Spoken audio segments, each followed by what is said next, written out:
ముఖంలో నుండి స్రవించే అమృత కిరణములను తాగింది. నేను చిన్నవాణ్ణి నాకేమొచ్చు అనకు. ఒక చకోర పక్షి తాగింది. ధ్యానం చేసి నువ్వు కూడా అమ్మవారి ముఖమండలం నుండి స్రవించేటటువంటి ఆ అమృత కిరణములను తాగు. నువ్వు దాని వలన అమృతత్వాన్ని పొందుతావు. అటువంటి స్థితిని పొందాలంటే అమ్మవారి యొక్క గుండ్రని పౌర్ణమి చంద్రబింబం లాంటి ముఖమండలాన్ని ధ్యానం చేయాలి. కాంచీపురంలో ఇప్పటికీ గోడ మీద అభిరామ భట్టు యొక్క అంతాది రాసి ఉంటుంది. అభిరామ భట్టు అని మహానుభావుడు తిరుక్కడవూర్, అత్యద్భుతమైనటువంటి క్షేత్రం, మార్కండేయుణ్ణి రక్షించిన క్షేత్రం. అంటే బాగా తెలుసున్న వాళ్ళు ఎవరైనా ఉంటేనే చూపిస్తారు, లేకపోతే కష్టం. అక్కడ పరమశివుని దగ్గర ఉండే వెండి ఫలకాన్ని పైకెత్తి చూపిస్తారు. ఈ మధ్య నేను తిరుక్కడవూరు దర్శనానికి వెళ్ళా. పాపం అర్చకులు నా మీద అభిమానంతో దేవాలయం అన్ని మూలలా అన్ని చూపించారు. అక్కడ మార్కండేయ మహర్షి నదీ జలాల్ని తీసుకొచ్చి శివలింగానికి అభిషేకం చేశాడు. అందులో జాజి తీగ ఉండిపోయింది. అది కూడా శివలింగం మీద పడి బయటకు వచ్చింది.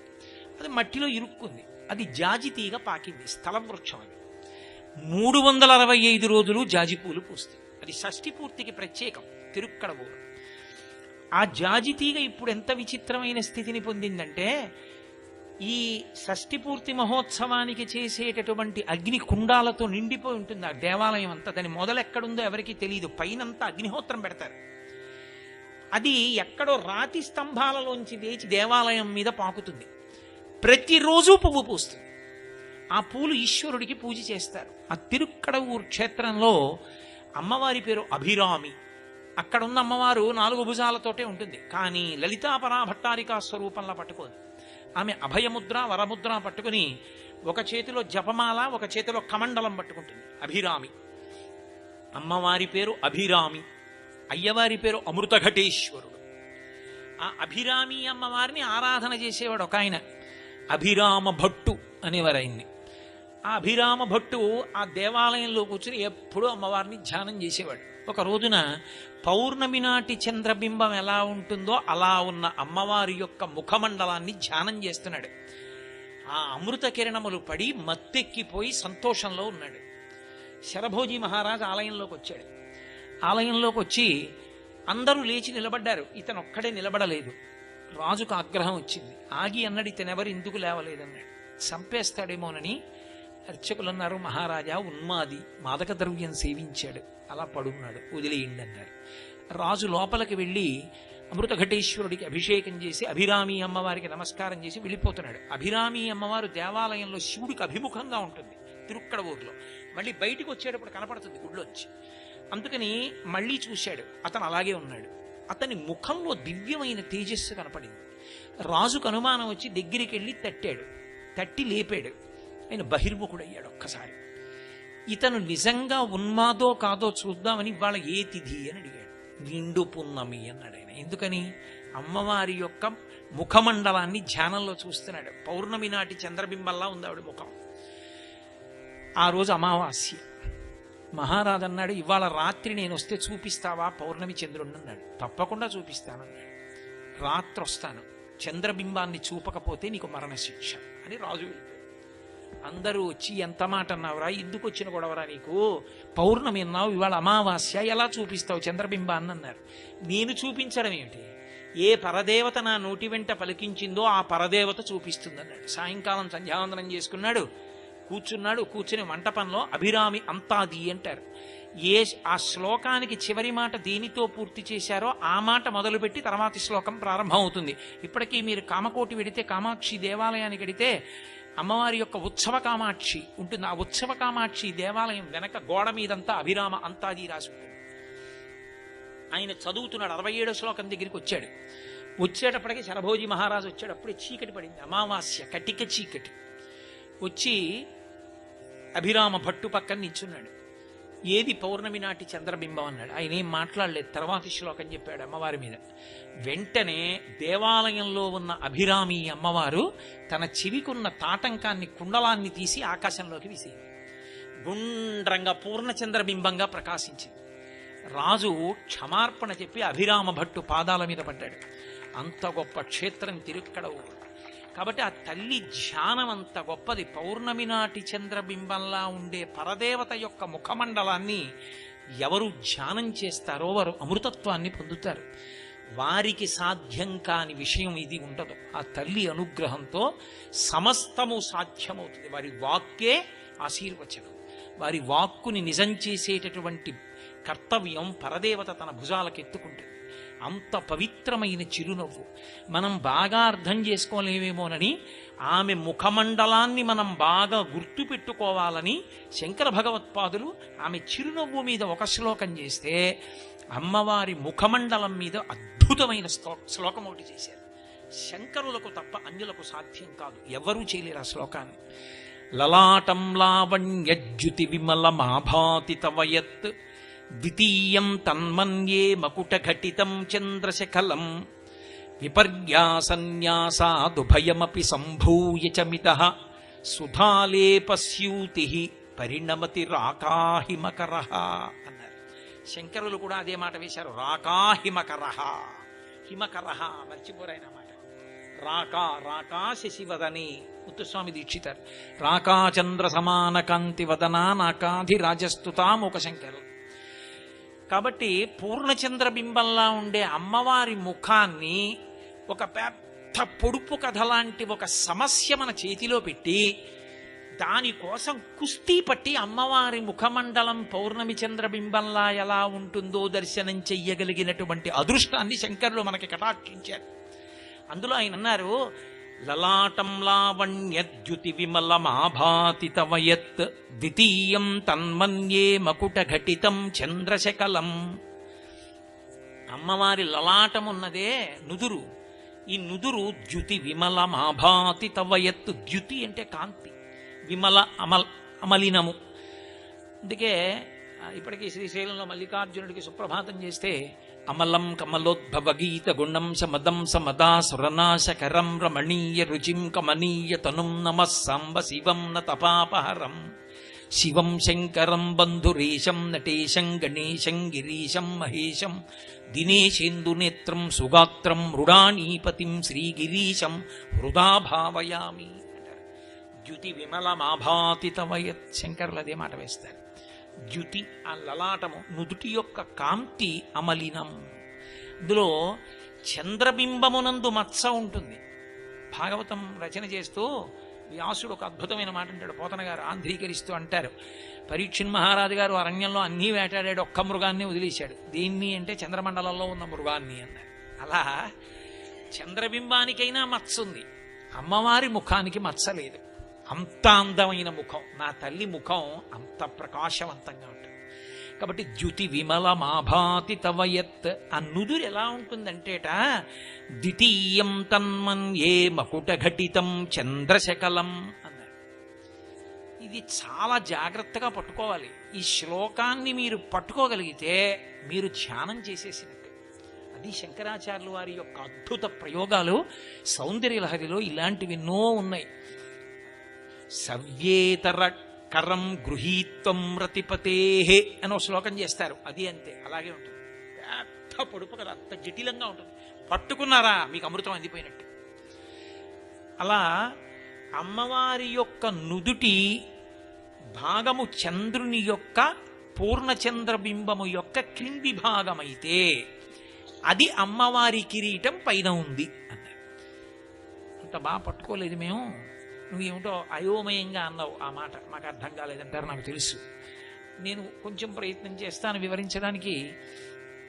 పరమశివుడి కిరీటం మీద కానీ పరదేవత కిరీటం మీద కానీ ఉండేటటువంటి చంద్రరేఖ తదియనాటి చంద్రరేఖ, శుక్లపక్ష తదియ. శుక్లపక్ష తదియనాటి చంద్రరేఖ మీరు ప్రయత్నపూర్వకంగా చూస్తేనే కనపడుతుంది. అందుకే ఆ చంద్రరేఖని చూడాలి అంటే మీకు ఇలా ఏదో వెళ్ళిపోతుంటే ఆకాశంలో కనపడదు, మీరు చాలా ప్రయత్నం చేయాలి. అందుకే వాల్మీకి మహర్షి సుందరకాండ చేస్తూ అవ్యక్త రేఖామివ చంద్రరేఖాం పంసు ప్రసిద్ధామివ హేమరేఖాం క్షతప్రరూఢామివ బాణరేఖాం వాయుప్రభిన్నామివ మేఘరేఖాం అంటారు సీతమ్మ తల్లిని వర్ణిస్తూ.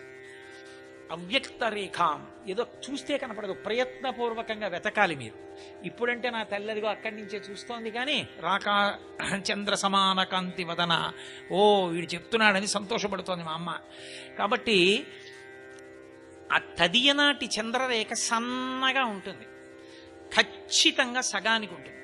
మీరు ఎప్పుడైనా ఆకాశంలో చూసే ప్రయత్నం చెయ్యండి. అమావాస్య తర్వాత వచ్చేటటువంటి తదియనాటి చంద్రరేఖ మీకు, అంటే శుక్లపక్షంలో వచ్చేటటువంటి తదియనాటి చంద్రరేఖ కాకుండా కృష్ణపక్షంలో వచ్చేటటువంటి తదియనాటి చంద్రరేఖ అలా ఉండదు.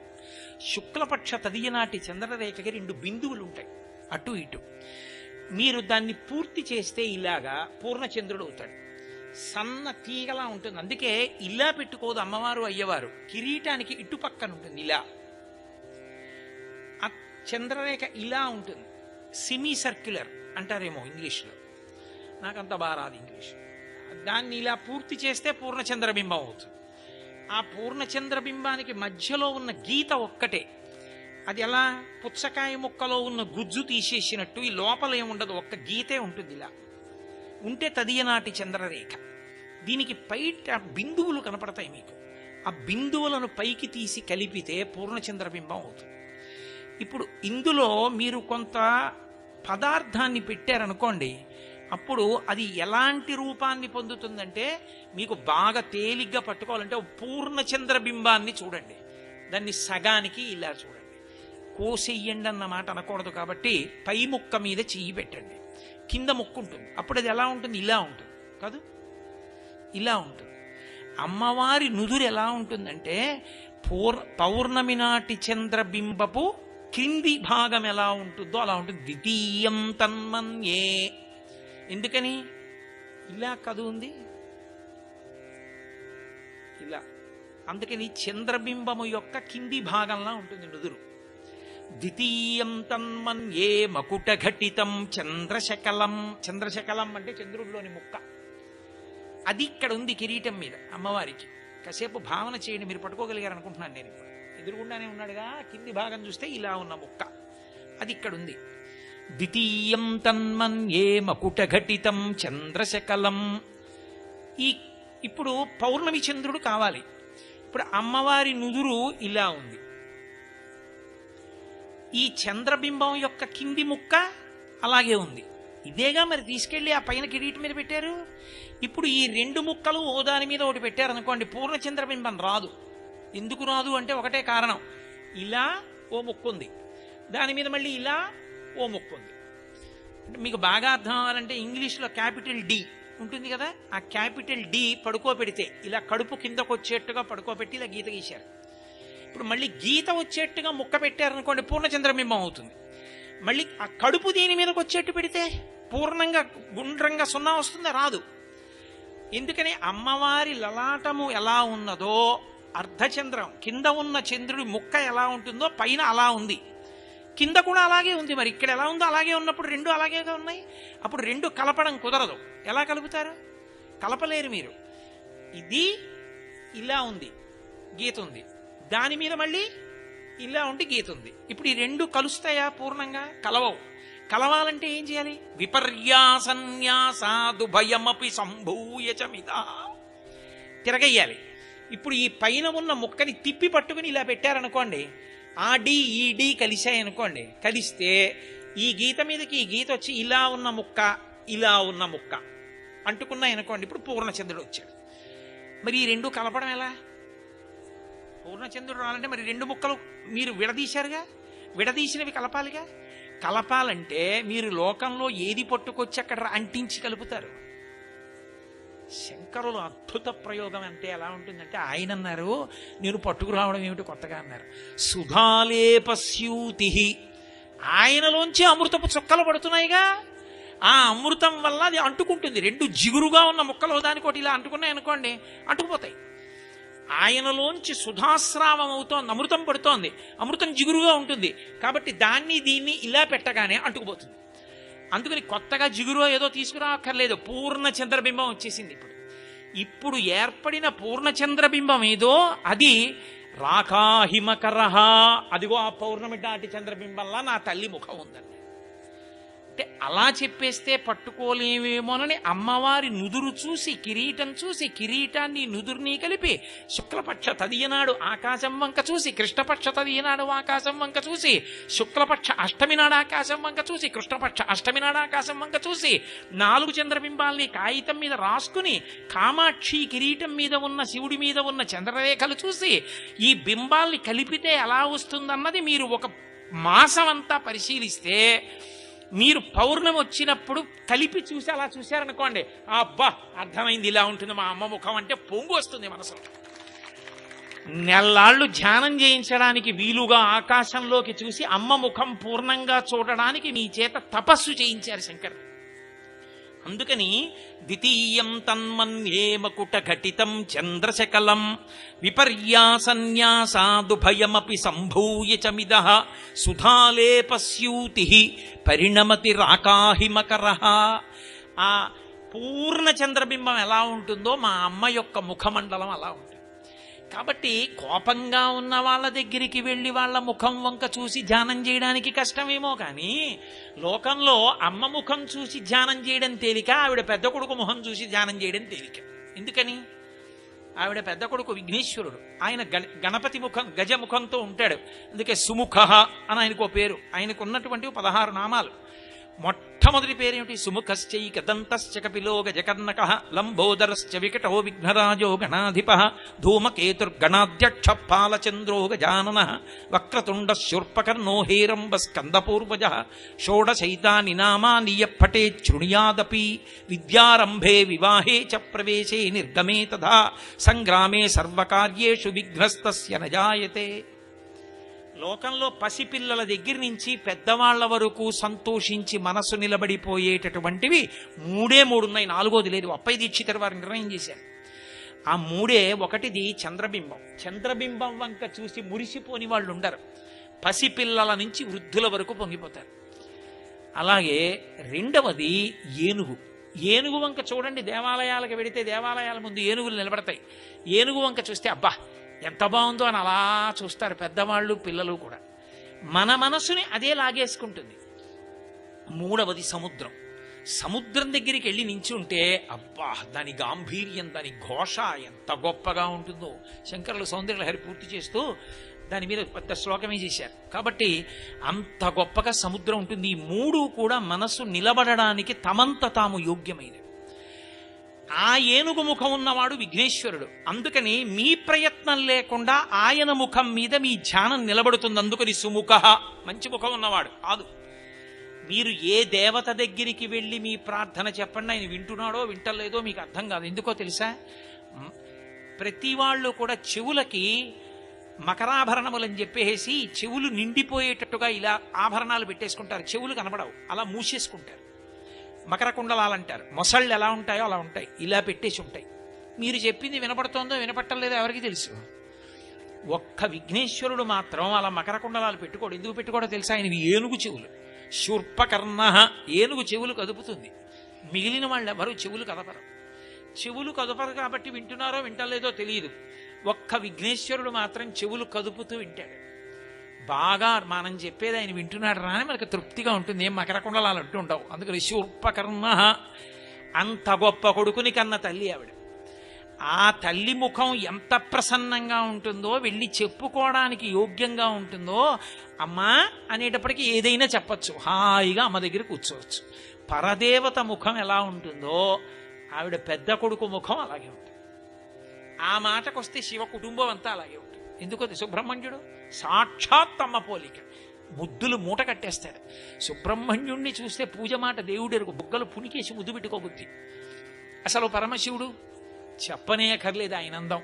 మేఘశ్యామం పీతకౌశేయవాసం శ్రీవత్సాంకం కౌస్తుభోద్భాసితాంగం పుణ్యోపేతం పుండరీకాయతాక్షం. అటువంటి విష్ణు మనసు బారేసుకున్నారు శివుణ్ణి చూసి. కాళహస్తీశ్వర శతకంలో ధూర్జటి దెప్పిపొడిచాడు. వన్నే ఏనుగుతోలు దుప్పటము బువ్వా కాలకూటంబు చేగిన్నే బ్రహ్మకపాలముగ్రమగు భోగే కంఠహారంబు నిన్నీలాగున నుండియున్ తెలిసియున్ నీపాద మూలంబునం చేర్చన్ నారాయణుడెట్లు మానసమునన్ శ్రీకాళహస్తీశ్వర అన్నాడు. అంతటి అందగాడు పరమశివుడు. కాబట్టి వాళ్ళ ఇల్లంతా అటువంటిది, వాళ్ళ కుటుంబం అంతా అటువంటిది. కాబట్టి ఆ తల్లి ముఖమండలం, ఆవిడ చిరునవ్వు అంత అద్భుతంగా ఉంటాయి. అందుకే మూకశంకరులు అమ్మవారిని ప్రార్థన చేస్తూ ఓ మాట అంటారు, అమ్మా నీ చిరునవ్వుని దేంతోనైనా పోల్చాలనుకున్నాను, కానీ వచ్చిన ప్రారంధం ఏమిటంటే నాకేం దొరకలేదమ్మా అన్నారు ఆయన. ఎందుకు దొరకలేదు శంకర అందావిడ. పీయూషం ఖలు పీయతే సురజనైర్దుగ్ధాంబుదిర్మధ్యతే మాహేశైశ్చ జటాకలాప నిగళైః మందాకినీ సహ్యతే సీతాంశుర్పరిభూయతే చ తమసా తస్మాదనే సాదృశీ కామాక్షి స్మితమంజరీ తవ వచో వైదగ్ధ్యముల్లంఘ్యతే అన్నారు మందస్మిత శతకం. అమ్మచ్చి నీ చిరునవ్వుకి నేను ఉపమానం చెప్పలేకపోతున్నానమ్మా అన్నారు. ఏమి ఎందుకు చెప్పలేవు? పీయూషం ఖలు పీయతే, అమృతం లాంటి చిరునవ్వు అందామా? ఆ అమృతాన్ని దేవతలు తాగేశారు, రాహుకేతువులు తాగేశారు. దానికి అందమేముందమ్మా అసలు అమృతానికి? ఇంతమంది దేవతలు తాగేసిన ఎంగిలి, రాహుకేతువులు తాగేసిన ఎంగిలి, ఆ అమృతానికి నీకు పోలిక?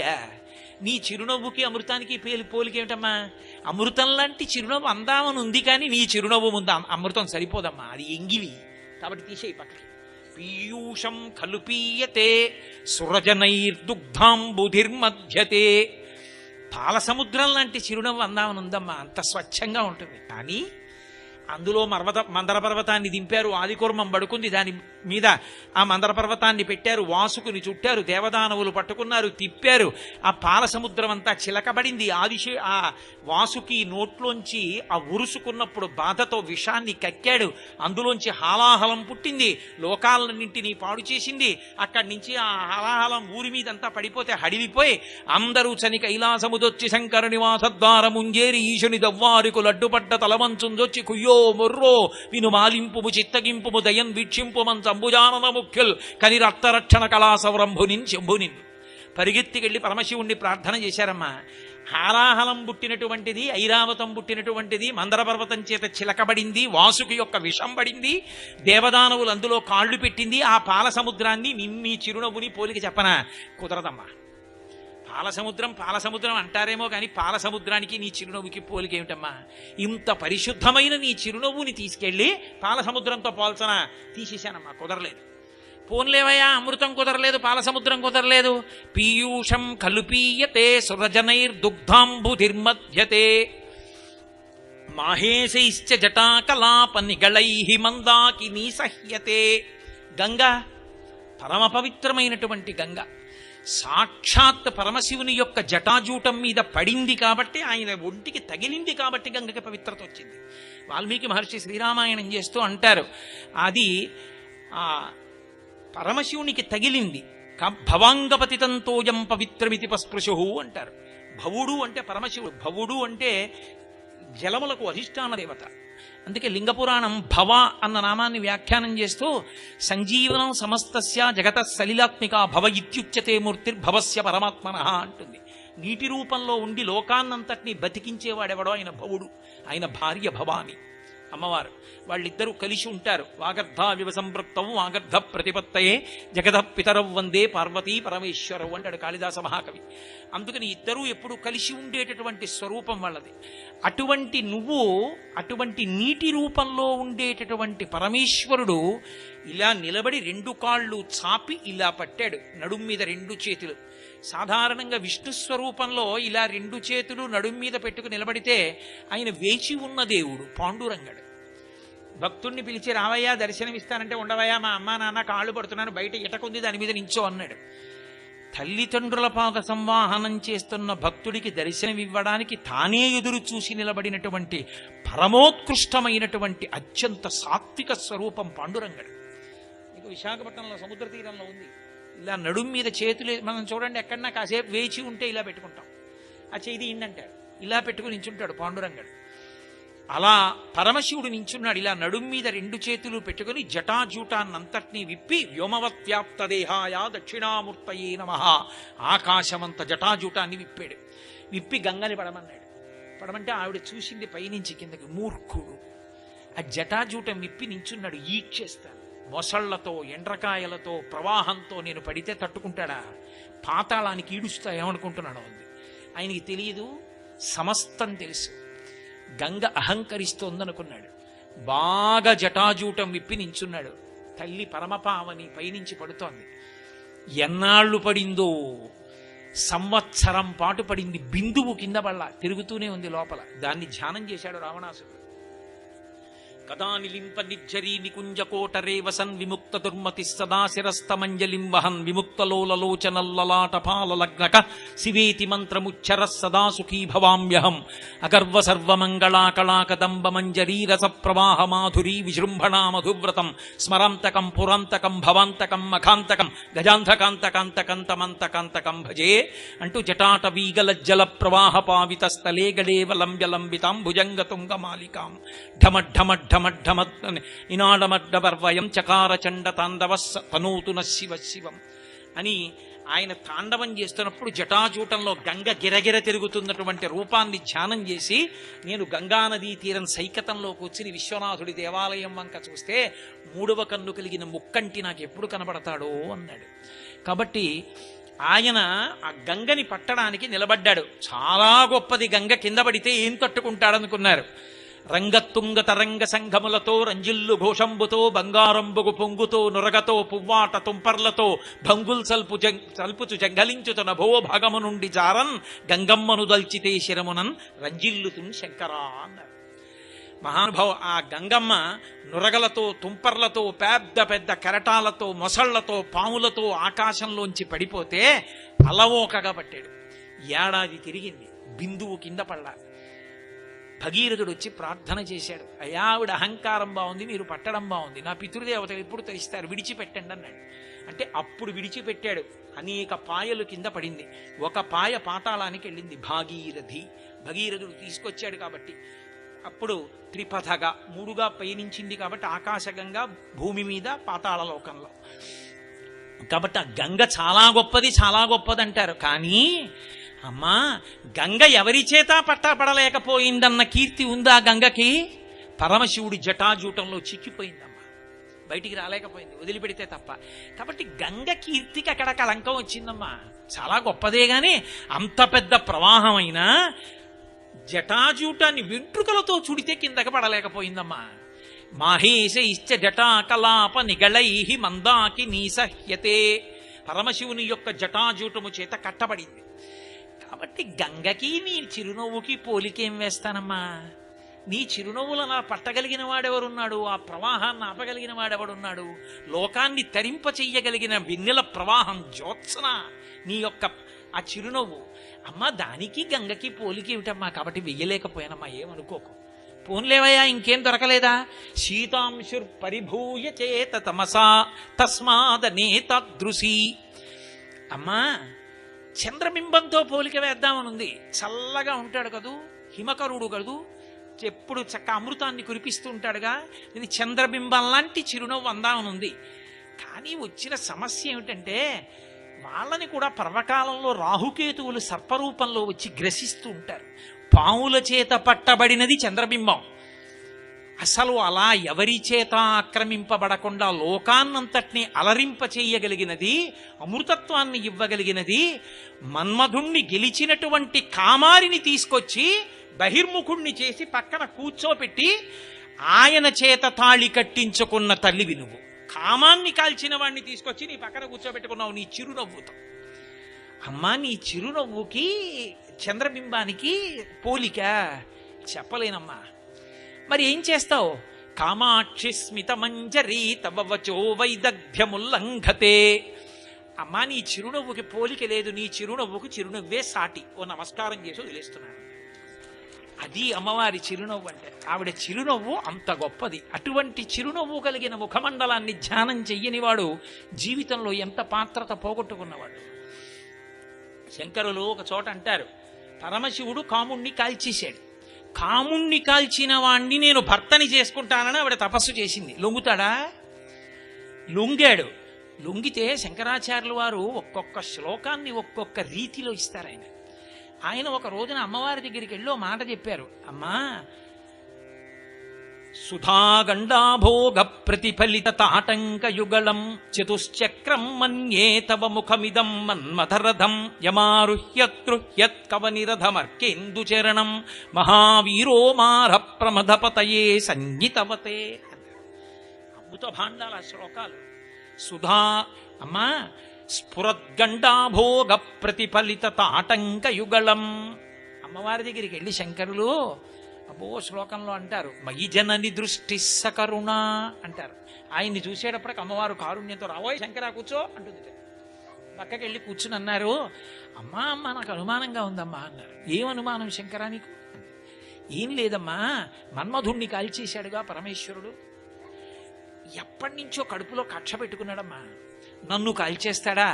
ఎప్పటికైనా పరమశివుడి మీద యుద్ధం చేసి గెలవకపోతే నా పేరు కాదంటున్నాడమ్మా.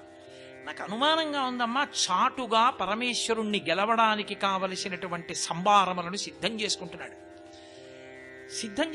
ఆ మన్మధుడా. మనుశ్చంద్ర కుబేరస్యాలోపాముద్రాచ మన్మద అగస్తీరక్తి సూర్యశ్చ ఇంద్రస్కంధ శివస్తథ క్రోధభట్టారకో దేవ్యా ద్వాదశామి ఉపాసకా అని అమ్మవారి ఉపాసకులు 12 మందిలో మన్మధుడు ఒకడు. అందుకే మన్మధ బీజాక్షరం, క్లీం బీజాక్షరం ఉంది అమ్మవారికి.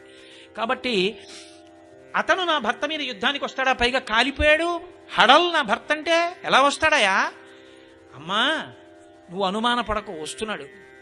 ఏమేం తయారు చేసుకున్నాడు యుద్ధానికి అంది అమ్మవారు. ఏం తయారు చేసుకున్నాడంటే ఏమిటమ్మా, పరమశివుడికి రథానికి ఎన్ని చక్రాలు? 2. ఎందుకని? ఈ భూమిని అంతటినీ కలిపి రథంగా పెట్టుకుంటాడు, సూర్యచంద్రుడు ఇద్దరినీ చక్రాలుగా పెట్టుకుంటాడు. అమ్మా మన్మధుడి రథానికి 4 చక్రాలున్న రథం తయారు చేసుకున్నాడు. 2 చక్రాలు ఎక్కువ ఉన్నాయా లేదా ఇప్పుడు?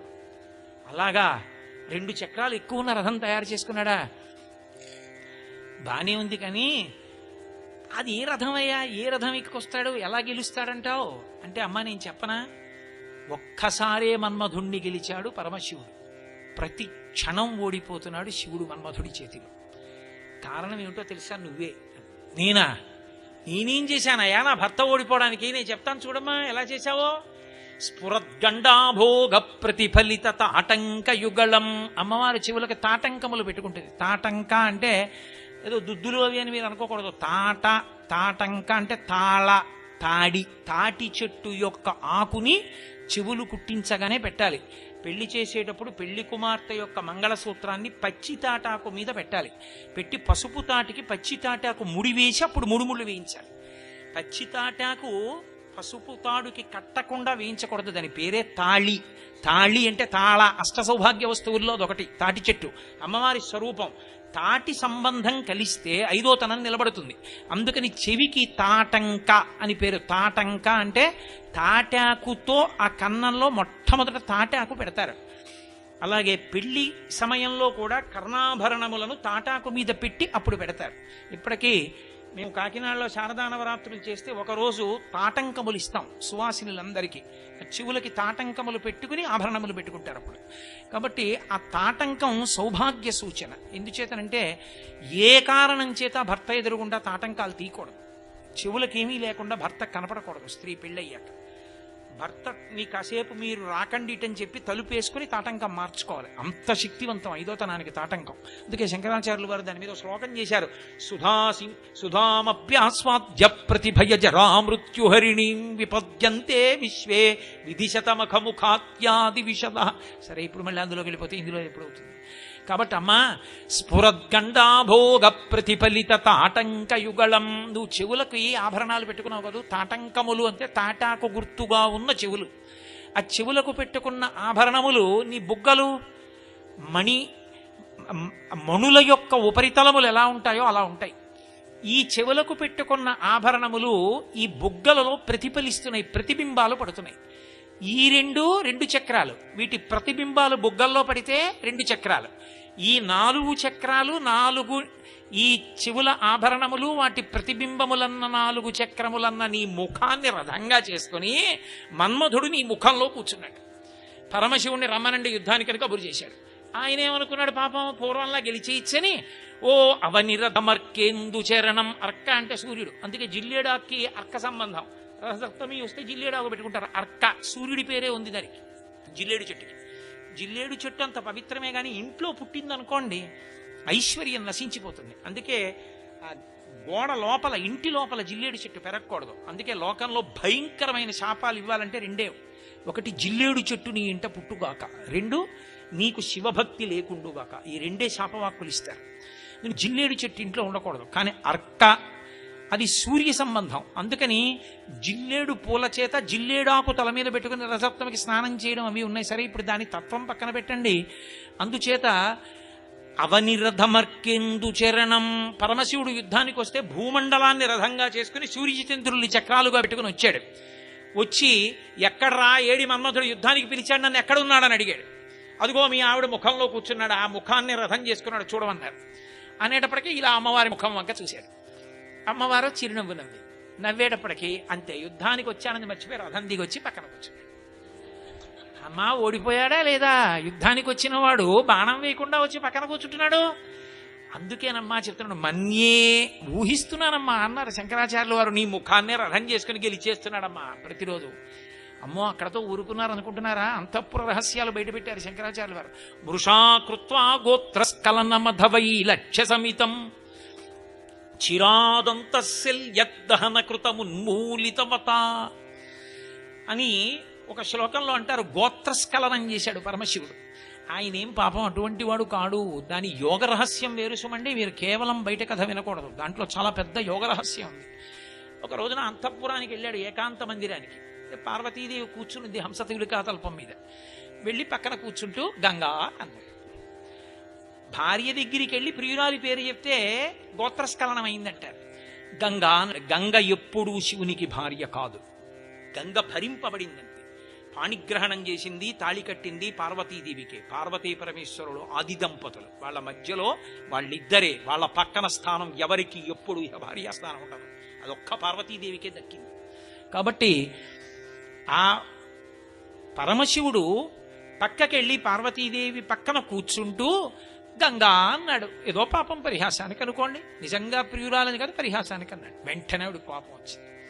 అన్నన్నా, నా దగ్గరికి వచ్చి అలా అంటావా అని ఆవిడ ఇలా కొంచెం కళ్ళెర్రబడ్డాయి. తన చెక్కుల కుంకుమ పత్ర భంగ సంజనిత నవీన కాంతి జల్లగ గద్గద కిన్న కంటి అంటాడు నందితిమ్మనగారు పారిజాతాపహరణంలో. అలా కన్నులు ఎర్రబడ్డాయి, బుగ్గలు ఎర్రబడ్డాయి, కొత్త కాంతులు వచ్చాయి ముఖంలోంచి. వచ్చి ఆవిడ ఓరగా కోపంగా చూసింది. అయ్య బాబోయ్, ఎలా ఇప్పుడు కోపం తగ్గించడం, ఏం చెప్పాలో అర్థం కాక, ఏమనుకోకే ఏదో అనేశానని గబుక్కుని కాళ్ళు పట్టుకుందామని కిందకు వంగాడు. మన్మధుడికి శరీరం లేదుగా, కాల్చేశాడుగా. అందుకని అనంగుడు, ఆయన శరీరం లేనివాడు. ఆయన ఎక్కడుంటాడు? ఎప్పుడు దంపతుల ఏకాంత మందిరాల్లో ఉంటాడు. అందుకని ఆయన అక్కడ ఉన్నాడు. ఓ మూల నించున్నాడు, కనపడ్డం. కడుపు మంటతో ఉన్నాడు. చిరాదంత శల్యద్దహన కృతమున్మూలితవత, నన్ను కాల్చేశాడ్రా, ఎప్పటికైనా మూడో కన్ను మీద తంతానా అని చూస్తున్నాడు.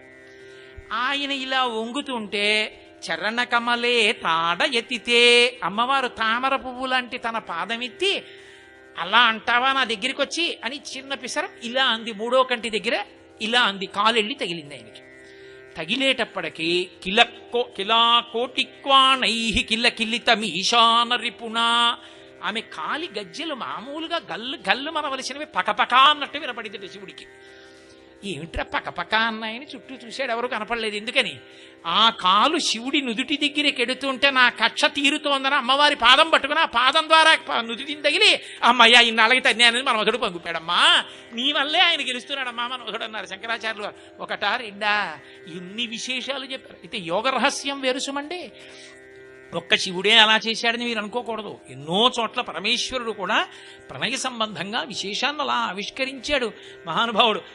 శ్రీకృష్ణ భగవానుడు నందితిమ్మన గారి పారిజాతాపహరణంలో జలజాతాసనవాసమాది సురభూజాభాజనం బైత నచ్చులతంతాయుధు కన్న తండ్రి శిరమచ్చోవామ పాదంబునం తొలగంతో చలతాంగి అట్లయగు నాథుల్ నేరముల్ జేయ బేరల కంచిందిన కాంతలెందు నుచిత వ్యాపారముల్ నెత్తురే నన్ను భవదీయ దాసుని మనంబున నెయ్యపు కింకపూని తాచిన అది నాకు మన్ననయ చెల్వగు నీ పద పల్లవంబు మత్తను పులకగ్ర కంట కవితానము తాకిన సుక్కునంచు నేనని ఎద అలుకమానవు కదాయికనైన అరాళ కుంతలా అని కృష్ణుడు సత్యభామ పాదాలు పట్టుకోవాలా?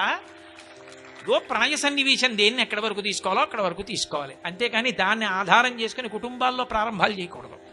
కాబట్టి దాని యోగ రహస్యం వేరు. ఇప్పుడు నాకు సమయం లేదు కాబట్టి నేను ఆ యోగ రహస్యం చెప్పట్లేదు. చాలా పెద్ద యోగ రహస్యం దాచారు శంకరాచార్యులు వారు. కాబట్టి అమ్మవారి యొక్క స్మిత జ్యోత్స్న, ఆమె చిరునవ్వు అటువంటిది. అంత గొప్ప చిరునవ్వు కలిగిన తల్లి కాబట్టి ఆమె ముఖమండల దర్శనం చేసి ఆమె పాదములు పట్టని వాడి జన్మ ఇంకెందుకు? అంత ప్రసన్నమైన తల్లి. కాబట్టి మళ్ళీ వెనక్కి రండి. కొణత్కాంచీదామా కర్రికలత కుంభస్తనత పరిక్షీణా మధ్యే పరిణత శరచంద్రవదన. అసలెక్కడ లలితా సహస్రనామ స్తోత్రంలో చతుర్బాహు సమన్విత ఏమైనా చెప్పానా నేను ఇవాళ? ఏం చెప్పలేదు. అది చెప్దామని ప్రయత్నం చేసి ఇది చెప్పా ఇప్పటి వరకు. రేపు ఆ చేతులు ఏమిటో చెప్తాను. ఆ చేతులు ఏమిటో, ముందు ఎరుపు కాంతి ఎందుకు వచ్చిందో, శ్రీసరణి ఏమిటో, వెనక ఎరుపు కాంతి ఎందుకు వచ్చిందో, అప్పుడు తల ఎందుకు కనబడుతుందో, ఆ తల్లి ఆవిర్భావ విశేషం ఏమిటో, అందులో ఎన్ని రహస్యాల్ని దాచారో వ్యాస భగవానుడు రేపటి రోజున పరదేవత పలికించినంత మేర రేపు సాయంకాలం మళ్ళీ 6:30 కలుసుకుందాం. మంగళాశాసన వరై మదాచార్య పురోగమై సర్వైశ్చ పూర్వైరాచార్యై సత్కృతాయాస్తు మంగళం. మంగళం కోసలేంద్రాయ మహనీయ గుణాత్మనే చక్రవర్తి తనూజాయ సర్వభౌమాయ మంగళం. ఉమాకాంతాయ కాంతాయ కామితార్థప్రదాయినే శ్రీగిరీశాయ దేవాయ మలినాథాయ మంగళం. కరచరణ కృతం వా కర్మవాక్కాయజం వా శ్రవణనైనజం వా మానసం వాపరాధం విహితం వా సర్వమేత్తక్షమస్వ. శివ శివ కరుణాబ్ధే శ్రీ మహాదేవ శంభో. సర్వం శ్రీ ఉమామహేశ్వర పరబ్రహ్మార్పణమస్తు. స్వస్తి.